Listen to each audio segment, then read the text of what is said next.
would like to tell you about something lovely I've just discovered. It's new. It's these ballerina crunchy corn and choco joy mashups. So it's just crunchy corn, pieces of biscuit and Smarties covered in chocolate, and they're so good. I know that they were just sort of like, I just sort of picked them up from the table as if this is where they live, but this is not where they live, because if this is where they lived, then this would be empty, and it's not. I am not one of those people who can just have bowls of chocolate and sweets just lying around everywhere and like not touch them, because if they're there, then they'll be gone, because I will have eaten them. Just casually lying around. No, that's not what we do. We don't leave things to just lie around here. We eat it. I don't know if you guys know, but we have a new flower in our garden, and I'd like to show you. Just a second. It's a really rare flower, a Chewy flower. But Chewy, you're not a flower. You're not gonna grow if you sit in this. No, I'm sorry. Oh, Chewy. Hey guys, it's me, Soraya. Hello, welcome back to Soraya Says. I am on my way to meet my mum. I'm gonna go on an adventure and we're gonna have a look around a shop, see what we see if we can get anything nice. I think it's gonna be more householdy stuff. We'll see.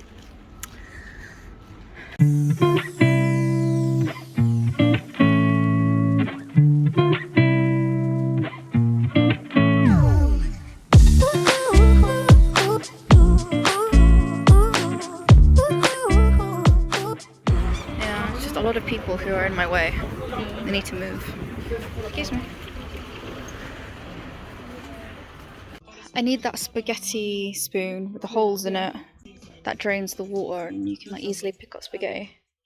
The spice area. Yes! I found it!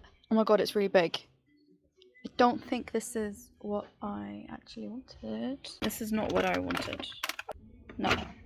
Oh, I'm so sad. Exactly one of those. That's what I want. So you can catch the spaghetti. Perfect. It's not exactly the angle that I would like it. It's not, yeah. No, I don't want that. That's not right. Soz. See, actually, this is more what I want, but it's so small. That's not right. That just feels very wrong. Too narrow and too small. So I don't want it. I'm so sad about my spices. How will I store and see all my spices at the same time? Look, the table where things come to die. Look, no thanks. The thing is, I am actually a short person, and this is a short person problem, whereby you have lots of storage space, but unfortunately you can't access the storage space. So all of our spices are like on the 3rd shelf, and I can reach things at the front but not the back, and I can't see things that aren't on the edge of the shelf. So it's a bit difficult for me. Oh, it's not difficult, but it's like annoying. It's annoying to find spices, and we have quite a few spices, and I want to be able to see them. So I just wanted the spice spinny thing. I can't find it. These are the problems I have. Riveting, isn't it? This is just riveting content, I know. Chewy the cat, I think, is sunbathing. What you doing, Chewy? She's guarding her soil, I think. As long as she's not in the soil, I'm alright with that. I just wanted to keep you up to date on what's going on here. Thomas is gardening in our little plot, and he's just discovered that Chewy doesn't think she's a flower when she's in the garden. She thinks it's her litter box, so she's been pooing in the garden.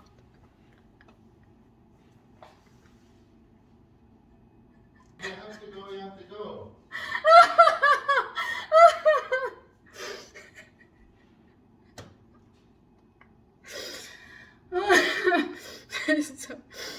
Thomas didn't know when he started gardening. He just discovered as he was gardening, Just pick it up. tending to the soil. Look at it, huh? Oh gosh, no, Chewy, you're so bad. Hello. I thought we could go and take a little look at Flying Tiger's new Easter stuff. It's really sunny and nice outside, so it'd be nice to take a little walk. And then I'm gonna make some carrot cake. So stick around for that if you want to see that. And if you would like to like and subscribe my video, then please do. It makes me very happy.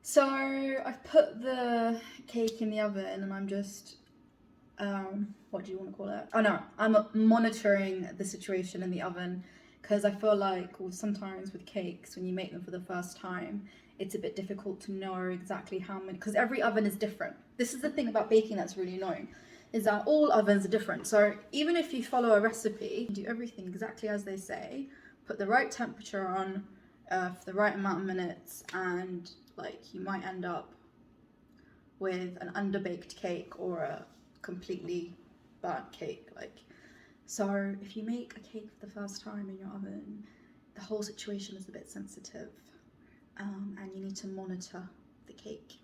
You see, you need to monitor the cake. So anyway, whilst I'm monitoring the cake, I'm actually camped in front of the oven. You can't see the ovens here. Whilst I'm monitoring the cake, I wanted to talk about some things I've been watching. I've been watching some really good documentaries on Netflix. And I recently watched the latest Netflix documentary, Bad Vegan. And I wanted to talk about it because with these other scammy documentaries, I feel like I can understand people, even though I think they're a bit stupid. Like with the Tinder swindler, was that Norwegian woman, and then there was a Swedish woman and someone else. Anyway, the Norwegian woman, she got scammed out of the most money. I think it was like hundreds of thousands of crowns. And I felt really bad for her that this guy had sort of played on her affections, sort of got her to care about him, and then pretended that he was in danger so that he could get money from her. I did feel bad for her for that she lost all that money. At the same time, I thought she was quite stupid, because I don't understand why anyone would believe the things that he said and give the amount of money she gave. It just doesn't make sense to me. I just can't see myself doing it. But I can feel empathy for her. I can feel bad for her. But with this Bad Vegan documentary, I'm not really sure what to make of it, because this woman had this really successful vegan restaurant in New York. She was making tons of money from it, together with her partner at the time and this investor person.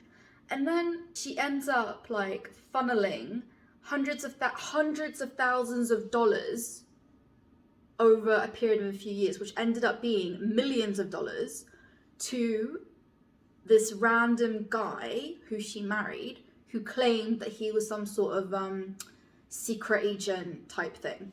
And the reason why she says she did it was because he like manipulated her and like sort of like, I guess, psychologically abused her and convinced her, right? Which I get. That's completely like, that happens all the time, that partners can like psychologically abuse their partners and isolate them and convince them of things and get them to do things that they wouldn't otherwise do.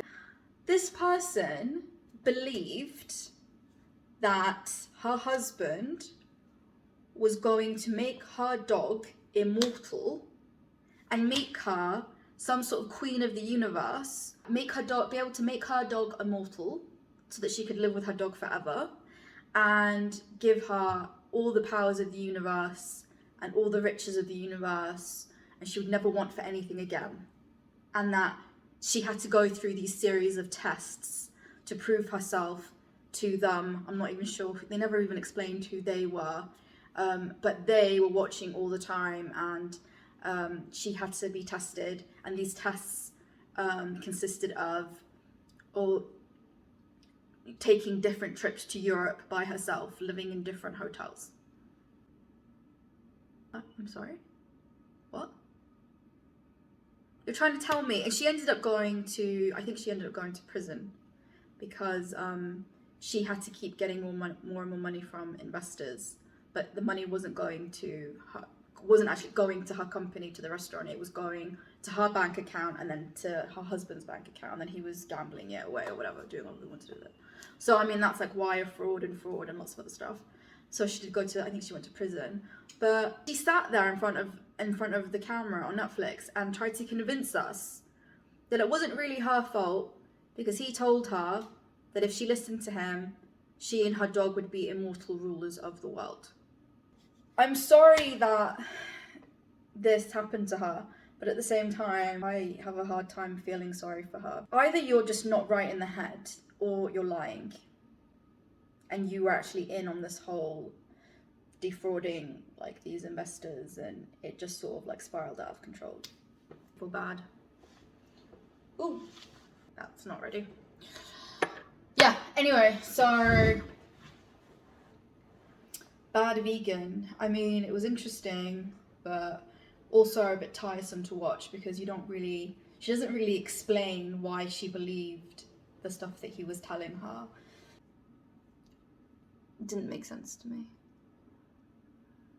Make it make sense, as Kenya would say, as told by Kenya. Yeah. So I liked Tinder Swindler. And I felt bad for them, but they were stupid. I couldn't get on board with Bad Vegan. I couldn't get on board with her story fully. I'm sure parts of it were true, but I don't think all of it is true. And I think she knew what was going on. That, or she was incredibly stupid. So that's what I think. Thank you for coming to my TED Talk.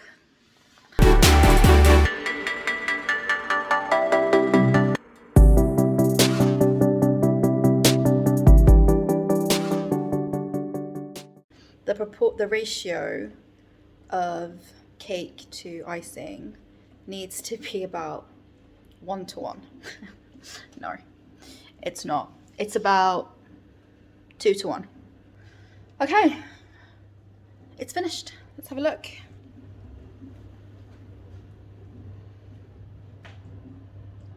I mean, I think it's pretty good. So guys, this is the end of the vlog.